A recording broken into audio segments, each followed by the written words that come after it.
वैसे तो कहते हैं भगवान ने किसी को गरीब नहीं बनाया है। उन्होंने हर किसी को इतना दिया है कि वो अपना जीवन गुजार सकें। और अगर किसी को जरूरत से कम भी दिया है तो भगवान उसके लिए कुछ न कुछ ऐसी व्यवस्था कर ही देते हैं। उनका जीवन चलता रहता है। हम अक्सर दूसरों की अमीरी देखकर अपनी अमीरी और गरीबी का अंदाजा लगाते हैं। यदि हमारे पास 10 रुपए हों और सामने वाले के पास 100, तो हम अपनी नजरों में गरीब हो जाते हैं और सामने वाला अमीर हो जाता है। हम यह नहीं सोचते कि एक व्यक्ति कितनी मेहनत से रुपए कमाता है। एक 100 काम कर रहा है, उसकी जरूरतें क्या हैं? हम तो बस दूसरे की दौलत देखते हैं और अपनी राय बना लेते हैं। गौतम बुद्ध की आज की प्रेरणादायक कहानी के माध्यम से आप जानेंगे कि भगवान बुद्ध के अनुसार कौन धनवान और धनवान व्यक्ति होता है। साथ ही आप यह भी समझ जाएंगे कि गौतम बुद्ध हर व्यक्ति को अमीर क्यों कहते थे। गौतम बुद्ध की कहानी आपको बहुत प्रभावित करेगी और बुद्ध की इस प्रेरणादायक कहानी से मिली सीख आपके बहुत काम आएगी। एक बार की बात है, ऐसा हुआ एक राज्य के राजा ने गौतम बुद्ध को कुछ दिनों के लिए अपने राज्य में आने का निमंत्रण दिया। बुद्ध ने उस राजा का निमंत्रण स्वीकार कर लिया और अपने कुछ शिष्यों के साथ उस राज्य में चले गए। राजा ने बुद्ध से मुलाकात की और उनसे कुछ दिन वहां रहकर अपने राज्य के लोगों की समस्याओं का समाधान करने और उन्हें धार्मिक मार्ग पर चलने की शिक्षा देने का अनुरोध किया। बुद्ध ने राजा की बात मान ली और इस राज्य में 3 दिनों के लिए एक धार्मिक परिषद आयोजित करने का निर्णय लिया। गौतम बुद्ध के आगमन की खबर पूरे राज्य में फैल गई और धार्मिक सभा के पहले ही दिन बहुत से लोग आए। उसी राज्य के चौराहे पर एक भिखारी बैठा रहता था। उसे भी गौतम बुद्ध के आने की खबर थी, लेकिन वह सोचने लगा कि धर्मसभा में जाकर और यहाँ बैठकर उसे क्या मिलेगा। जैसे जैसे लोग आएंगे वे मुझे भिक्षा में कुछ न कुछ अवश्य देंगे।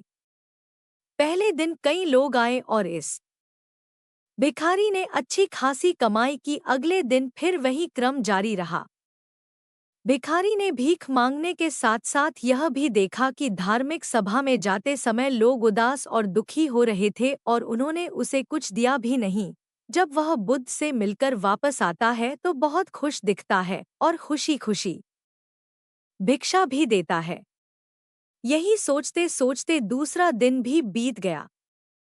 तीसरे दिन जब बहुत कम लोग आए तो भिखारी परेशान हो गया। उसने कमाई नहीं की।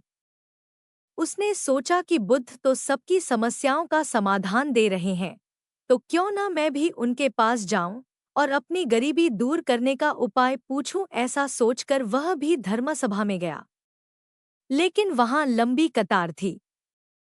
बड़ी मुश्किल से उनकी बारी आई। बुद्ध के पास पहुंचकर उसने प्रणाम किया और कहा, प्रभु, इस गांव में सभी लोग सुखी हैं और सभी लोग धनवान तथा सुख सुविधा संपन्न हैं।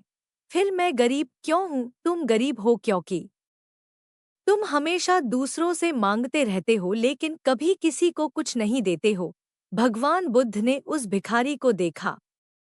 आपको लगता है कि लोग तुम्हें भीख में बहुत सारा धन देंगे, लेकिन आप किसी को बदले में कुछ भी नहीं देना चाहेंगे। यह सुनकर भिखारी बड़े आश्चर्य से बोला, हे प्रभु, क्या मैं लोगों को कुछ दूंगा? मैं भीख मांगकर ही गुजारा करता हूँ। मेरे पास देने को आखिर है क्या? बुद्ध कुछ देर के लिए चुप हो गए और कुछ देर रुककर बोले, तुम बहुत मूर्ख हो।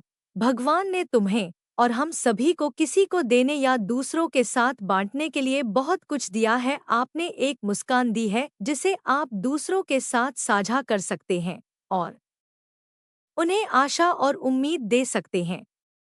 तुम्हें आवाज दी गई है जिससे तुम मीठे बोल बोलकर लोगों की प्रशंसा कर सकते हो। तुम्हें 2 हाथ दिए गए हैं जिससे तुम दूसरों की मदद कर सकते हो।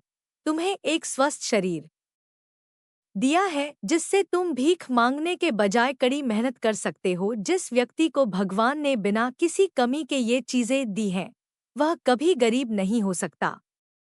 आप सिर्फ अपनी सोच के कारण गरीब हैं।